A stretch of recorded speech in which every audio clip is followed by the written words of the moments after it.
Conhecido como o último legado negativo de Osaka, o espaço-tempo do mar de Naniwa permaneceu abandonado por 12 anos. Com sua cúpula de vidro, foi inaugurado como museu sobre a cedo história do mar de Osaka, mas não atraiu visitantes. Foi criticado como desperdício de dinheiro público e fechou após 13 anos. O espaço-tempo do mar de Naniwa foi recentemente reaberto como The Jewelry. Desta vez, conseguimos a permissão para entrevistar a Symphonix Ryuko Rosilante, que administra o The Jewelry. Enquanto ouvíamos histórias valiosas, filmamos o túnel submarino e a torre em cúpula, hoje inacessíveis. Neste vídeo, apresento desde a inauguração do espaço-tempo do mar de Naniwa até o futuro do The Jewelry.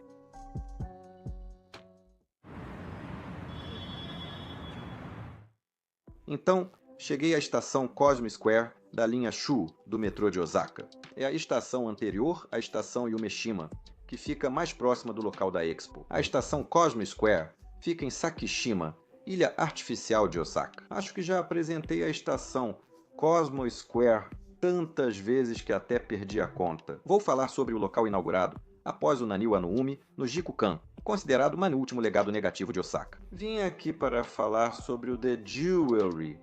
Leva uns 10 minutos a pé, então vamos já. Aliás, você chega lá caminhando pela passarela à beira-mar chamada Shisadokosumo. À direita está Yumeshima, além do local da Expo.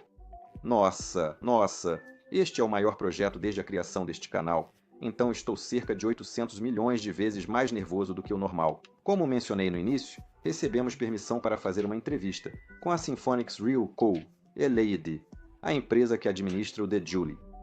É a primeira vez que vou conversar diretamente com alguém de uma empresa, então estou tão nervoso que nem consigo comer. Também teremos permissão especial para filmar o interior do prédio em cúpula, ainda interditado. Parece ser a primeira vez que a mídia poderá filmar dentro do The Jewelry desde sua inauguração. Sinto tanta responsabilidade e felicidade que nem sei como me sinto. Fazer uma matéria sobre um lugar que amo me faz ver que valeu a pena ter começado no YouTube.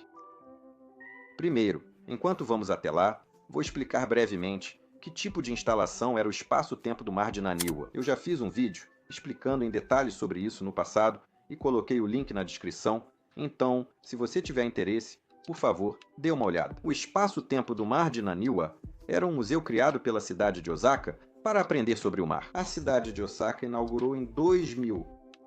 Foi construído como um dos projetos do centenário do governo municipal de Osaka, com um custo total de 17,6 bilhões de ienes. Com grande investimento, a construção é luxuosa. O edifício tem 2 blocos, o de entrada e um em forma de cúpula no mar. O trajeto era descer de elevador ao subsolo, atravessar um túnel submarino e chegar à cúpula. A principal atração era o navio restaurado Hishigaki Kaizen Naniwa Maru, que navegou pela Baía de Osaka antes de ser exibido neste bloco em forma de cúpula. Como era grande demais, primeiro construíram a base, depois colocaram o navio e, por cima, cobriram tudo com a cúpula de vidro. O museu foi inaugurado com grande alarde, mas acabou um fracasso. A expectativa era de 600 mil visitantes, mas no primeiro ano vieram apenas 200 mil, um resultado desastroso. Depois disso, o número de visitantes ficou em torno de 100 mil por ano, e mais de 60% deles eram estudantes do ensino fundamental e médio em visitas escolares gratuitas. O motivo de não ter feito sucesso foi que o próprio prédio acabou sendo a maior atração, e o acesso era ruim, então era difícil fazer as pessoas quererem ir até lá. Aliás, a região de Osaka-Nanko possui outros prédios conhecidos como heranças negativas. Todos os anos havia um grande prejuízo de cerca de 200 a 300 milhões de ienes, e o então prefeito Hashimoto Toru decidiu pelo fechamento, levando ao encerramento das atividades em 2013. Depois, tornou-se uma das heranças negativas de Osaka, e buscaram um comprador para o local. Dos 16 tidos como heranças negativas, todos foram vendidos, mas apenas para este espaço-tempo do mar de Naniwa, não conseguiram encontrar um comprador. O motivo, claro, era a dificuldade de uso do prédio e o acesso. O fato de ter que passar pelo túnel submarino do prédio de entrada até o prédio em forma de cúpula já limita bastante as formas de utilização. O navio Hishigaki Kaizen Naniwamaru também teria alto custo para remoção ou desmontagem. Isso se tornou um grande motivo para que os compradores evitassem adquiri-lo. O custo para desmontá-lo varia de 80 milhões a 2 bilhões de ienes, e caso fosse necessário retirar o navio inteiro, seria preciso desmontar temporariamente parte da cúpula de vidro. Por isso, apenas o transporte do espaço-tempo custaria cerca de 550 milhões de ienes. Por isso, o espaço-tempo do Mar de Naniwa ficou abandonado por 10 anos. Sem uso após o fechamento, a instalação deteriorou ainda mais com o tempo. Havia preocupações de que, como uma ruína, não haveria mais o que fazer com ela. Em 2023, acharam um comprador. E esse comprador é quem vamos entrevistar desta vez? Symphonix Real Kabushiki Gaisha. Demorou um pouco, mas o prédio foi vendido por 61,6 milhões de ienes. A cidade de Osaka ficou responsável pela manutenção das áreas verdes ao redor. Após o desenvolvimento, foi inaugurado agora o The Jury. Enquanto eu explicava, chegamos ao destino. O que você vê à frente é o prédio de entrada. Antes o concreto ficava exposto, mas agora foi pintado de branco. Dá uma sensação de resort. E pessoalmente, eu prefiro como está agora. Agora são cerca de 5h30 da tarde e a entrevista começa às 6h30. Primeiro, antes do anoitecer, vou apresentar rapidamente uma visão geral e o ambiente dos Ajuri. O The Jewelry é uma instalação recém-inaugurada em 10 de abril de 2025. Ainda não está totalmente aberto, só é a primeira fase da inauguração. Aproveitando a localização em frente à Expo, abriram um espaço para eventos e o maior café ao ar livre da região de Kansai. Tem food trucks assim, assentos de onde você pode ver o mar e até um palco. Antes da abertura, a cúpula estava muito suja por anos de abandono, então várias pessoas ajudaram na limpeza. Isso não tem relação com o vídeo, mas eu fiquei olhando o tempo todo para um navio de cruzeiro chamado Celebrity Cruises, porque ele era enorme demais. À noite, ele fica todo iluminado assim, brilhando bastante. A iluminação do domo é fantástica e é um dos principais destaques. Gosto da região de Nanko e quis fazer um vídeo sobre ela, por isso criei um canal no YouTube. Fico feliz que um lugar que ficou abandonado por anos e solitário agora esteja sendo aproveitado. Bem, no momento em que estou postando este vídeo, ainda não é possível entrar no domo. Na segunda fase de inauguração, está previsto o aproveitamento do interior do domo, com a abertura de um museu e de um salão. Além de exposições culturais e artísticas, o local também funcionará como uma instalação para promover a economia noturna voltada para turistas estrangeiros. A segunda fase deve inaugurar no outono de 2025, o domo que não foi utilizado por 12 anos. A inauguração ocorrerá após a inspeção de segurança dos equipamentos, mas pode haver atrasos. Bem, chegamos ao final do nosso tempo. Vamos conversar com o Sr. Nazu, da Symphonix Real Co. Ltd., empresa que administra os Ashuri, enquanto ele nos guia pelo interior do domo. Para não fugir muito do formato habitual dos vídeos, vou continuar narrando enquanto seguimos em frente. Desta vez, estamos filmando enquanto recebemos a visita guiada, então peço que entendam que as imagens estão um pouco diferentes do habitual. Primeiro, perguntei por que decidiram comprar esta instalação. Como o Sr. Nazu também é de Osaka, ele já tinha ouvido falar, de certa forma, sobre a existência do espaço-tempo do Mar de Naniwa. Ele disse que quando começou o edital público de 2023 pensou, quero isso.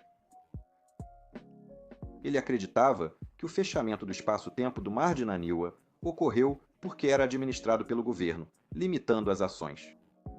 Por isso, ele pensou que talvez tivesse uma chance se fosse administrado pelo setor privado, e foi assim que decidiu comprar. São dois motivos.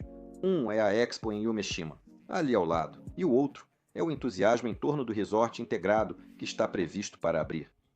Observando a demanda de turistas estrangeiros e vendo como a cidade de Osaka está se revitalizando, foi isso que o motivou. No entanto, ainda não podemos usar o domo. Se não for possível usar o domo, que provavelmente seria a principal fonte de renda, será muito difícil obter lucro. Também é preciso cortar a grama e fazer outras manutenções, gerando custos. Por que decidiram abrir um café ao ar livre e fazer iluminação especial? Isso porque, durante as conversas com a prefeitura de Osaka, chegaram à conclusão de que não seria bom ter uma área abandonada bem em frente ao local da Expo. Do ponto de vista da Symphonics Reel, eles também acharam importante, antes de tudo, fazer com que as pessoas conhecessem esse lugar. Eles têm feito coisas como iluminar o local, montar palcos para eventos e realizar atividades no prédio de entrada. Aliás, iluminar o local realmente não é barato. E disseram que normalmente custa centenas de milhões de ienes. Eles parecem insatisfeitos com a iluminação atual. A quantidade de luz não é suficiente. Na verdade, gostaríamos de deixar tudo mais brilhante, mas como não temos orçamento, não dá para fazer mais. Por enquanto, é só até aqui. Mas, como estamos realmente perto da Expo, pessoas envolvidas com a Expo, por exemplo, funcionários e organizações de vários países, estão vindo aqui para ver se podem usar este local. Chama a atenção visto da Expo, né? Ao subir no grande anel do telhado, é possível ver a luz brilhando, o que pode despertar curiosidade nos envolvidos, levando-os a pesquisar e entrar em contato. A iluminação também pode ser vista da estação Cosmo Square, não apenas quem está na Expo, mas também quem retorna de eventos no Intex Osaka. Eu acho que as pessoas podem ficar curiosas sobre aquela instalação, sabe? Bem, dentro do prédio de entrada, há um elevador instalado que leva até o túnel submarino. Na época do Museu do Espaço-Tempo do Mar de Naniwa, você recebia uma moeda misteriosa chamada Moeda do Espaço-Tempo. Na recepção do lado de fora do prédio de entrada, colocava a moeda no portão e então pegava o elevador. No momento, como a inspeção ainda não foi concluída e não é possível usar, vamos seguir pelo fundo até o túnel submarino. Quando eu estava no ensino fundamental, fui ao Museu do Espaço-Tempo do Mar de Naniwa, em uma excursão escolar. Então, é a primeira vez desde então que passo pelo túnel submarino e pelo domo. Eu tenho uma vaga lembrança de como era o ambiente, mas não me lembro claramente. Então, estou ansioso por isso. A limpeza das escadas está adiantada e, à primeira vista, estão muito limpas. Como elas não foram usadas por mais de 10 anos, me disseram que há sujeiras que não saem. Por exemplo, me disseram que a sujeira nos blocos de braille ficou mais limpa do que quando foi entregue, mas ainda restam algumas manchas. Descendo as escadas e levantando a porta, você chega ao local onde sai do elevador do prédio de entrada. É realmente fantástico. Aqui eu fiquei super animado. Depois daqui, fomos ao túnel submarino. Aumentei muito o brilho na edição, mas foi o máximo possível. Desculpe, no evento de cosplay Akosuta, o túnel submarino é aberto e vira um dos principais pontos para fotos. Na verdade, eu já queria vir aqui há algum tempo. Decidimos tentar, mesmo sem garantia total de segurança no domo, e ficaríamos felizes com a participação de 600 a 700 pessoas. O outro lado também queria. No topo do túnel, há 4 janelas de vidro, permitindo ver a famosa e suja Baía de Osaka de baixo para cima. Tem peixes ali. Há 6 meses, isso estava coberto de algas e nada era visível. Você conhece a Escola Técnica de Animais e Oceanografia de Osaka? Existe esse lugar e quando falei com eles, disseram: limpamos isso de graça para vocês. O professor e os alunos mergulharam, mas não limparam tudo de uma vez e prometeram voltar todo mês para continuar. Todos gostam daqui, se apegaram e disseram: vou ajudar. Esse é o posicionamento de todos. Não podemos depender apenas da boa vontade deles. Estamos pensando em algo que o Sr. Eko possa aproveitar futuramente. Essas coisas não aparecem em artigos na internet ou no jornal, então é realmente bom poder ouvir diretamente. Ao sair do túnel submarino, há uma escada rolante e escadas. Subindo por aqui, você chega ao prédio em forma de cúpula. Desta vez, vamos subir pelas escadas que parecem uma escada rolante. Faz cerca de 20 anos desde a última vez que vim ao domo. Estou realmente feliz. Lá em cima, dá para ver o Naniwa Maru. É enorme demais. Está colocado sobre uma base. Eu não sabia que havia brinquedos para crianças aqui. Da última vez que vim, eu era quem brincava nesses brinquedos. Eu achava que eles iluminavam a cúpula de fora para dentro, mas na verdade, a luz vem de dentro para fora. Vou subir as escadas e seguir para o andar de cima. Tcharam! Essa é a aparência completa do navio Amaru. É enorme e é realmente impressionante, muito legal. O interior do navio é assim. Como ele realmente pode navegar no mar, não há nenhum detalhe feito de qualquer jeito. Parece que estão pensando em manter o navio. Há dois motivos que levaram à decisão de mantê-lo. Um motivo é simplesmente o custo envolvido. O outro, que parte de mim, é que, embora eu não conhecesse este prédio antes, quanto mais eu o conheço, mais eu gosto dele. Paul Andrew, um famoso arquiteto francês que já faleceu, tenho certeza de que ao projetar este prédio, Paul Andrew pensou neste navio ao criar o design. Então, se tirarmos isso, senti que o prédio perderia sua essência. Como não era ideal deixar o navio assim, planejamos deformá-lo. Por exemplo, mudar a cor e transformar em um palco, ou pensar em como mudar a forma para atrair pessoas, esse é o maior desafio. Além disso, parece que teremos a oportunidade de ouvir várias pessoas sobre como utilizar este prédio em forma de cúpula. A dúvida é se devemos aproveitar o melhor das propostas apresentadas pelas pessoas ou adotar apenas uma delas. Estou ansioso para ver como este navio vai se transformar. Como o navio está no centro, dá para vê-lo de qualquer andar. Por um lado, fico impressionado com quão magnífico ele é, mas por outro, entendo como deve ser difícil tirá-lo daqui. Após o navio, prepare-se para se impressionar com a cúpula de vidro. O último andar é incrível. Esse prédio é impressionante, não é? Eu pensava isso enquanto caminhava, e o Sr. Nazu também comentou. Apesar de passar anos no mar, onde a deterioração é rápida, ele ainda está surpreendentemente bem preservado. Parece que nem mesmo foi feita nenhuma limpeza. Como foi um grande fracasso, mesmo tendo custado 17,6 bilhões de ienes para ser construído, honestamente, é uma instalação que não podemos evitar de dizer que foi um desperdício. Talvez a única coisa que possa ser elogiada seja o fato de terem gasto dinheiro para construir um prédio extremamente resistente, talvez. É possível ver a roda gigante de Tempozan. É bonito, né? Parece que o monumento enorme à direita será descartado, mas como é grande e difícil de mover, dizem que quem quiser pode ficar com ele. Fica a dica. A maioria das coisas já foi removida ou transferida, mas itens grandes sem muito valor acabam ficando. Parece que eles permanecem lá como estão. Acho que muita gente nunca chegou a visitar o Museu do Espaço-Tempo do Mar de Naniwa, não é?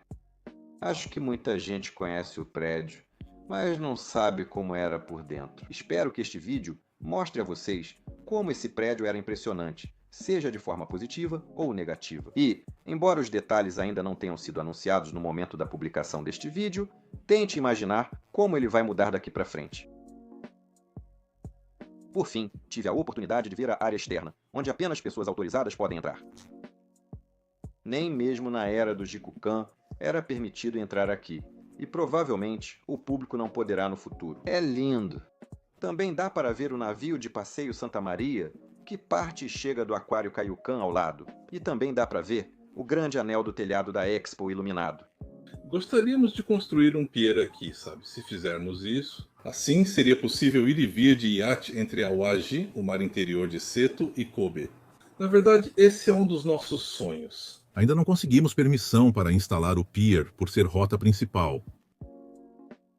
No momento, devido às muitas restrições no porto, é difícil conseguir. Também estão conversando com Osaka para flexibilizar as restrições.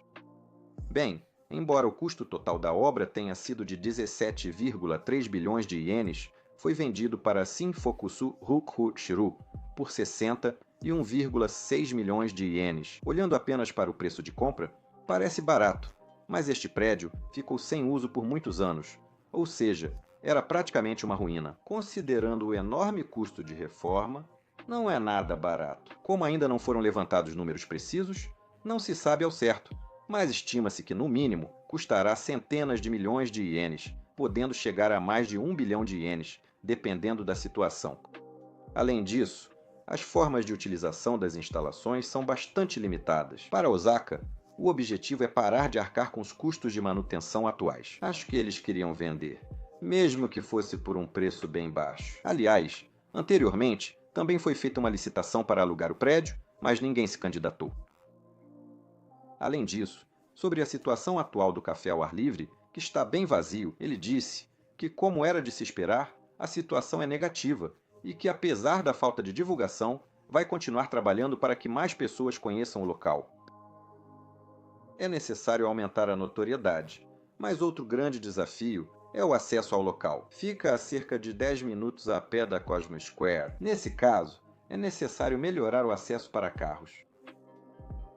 O Café da Marina Rocco, próximo dali, só é acessível de carro, mas muitas pessoas o visitam nos finais de semana, então acho que depende de como for planejado.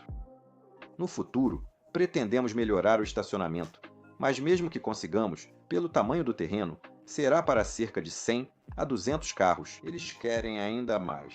Nesse caso, teremos que contar com o controle de tráfego aéreo próximo. A capacidade do controle de tráfego aéreo é de 1.200 veículos e parece que o pessoal do controle de tráfego aéreo também está apoiando a Xena Operação. Eles também pensam em operar ônibus circulares.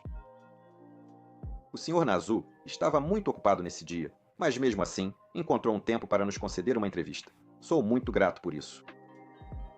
No dia da gravação, estava acontecendo um evento de disc jockey. Por ser uma ocasião especial, sugeriram fazer a entrevista no dia do evento. Originalmente, o evento estava programado para acontecer no palco externo, mas devido à previsão de chuva, foi decidido de última hora realizá-lo no prédio de entrada.